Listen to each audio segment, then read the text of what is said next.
তুমি লিজ নিয়েছো ওই গাড়িটার জন্য, তোমাকে গাড়ির মালিককে ভাড়া দিতে হয়, তাই তো তারপর ভাই?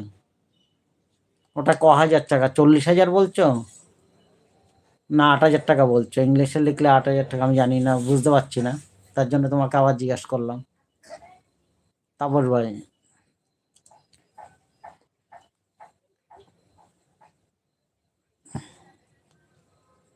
তারপর ভাই থাকলে আমার বুঝিয়ে বলো। এই শুক্লা, শুক্লা রে,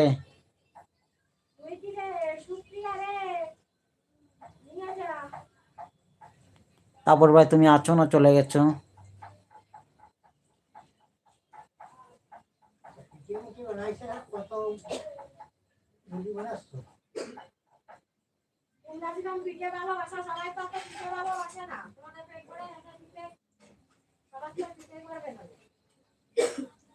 যে কথা জানো তুমি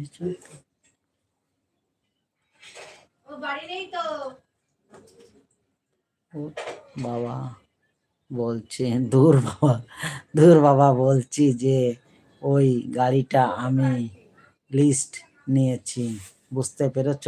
মাসে মাসে 8,000 টাকা দিতে হয়, বুঝতে পেরেছি? 8,000 টাকা, ওটা 8,000 তো না, বাংলা হলে 40,000 হয়ে যাবে, আর যদি ইংরেজিতে বলো তাহলে তো 80,000 হয়ে যায়। তুমি 4টে শূন্য লাগাইছো, তারপর ভাই 4টে শূন্য লাগাইছো, তাহলে ওটা কত হবে? বাংলা হলে 40,000 আর ইংরাজিতে হলে 80,000 হবে।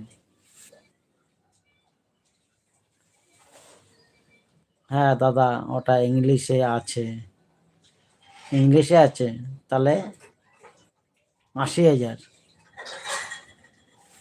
দেখ দাদা, ওটা ইংলিশে বলছি।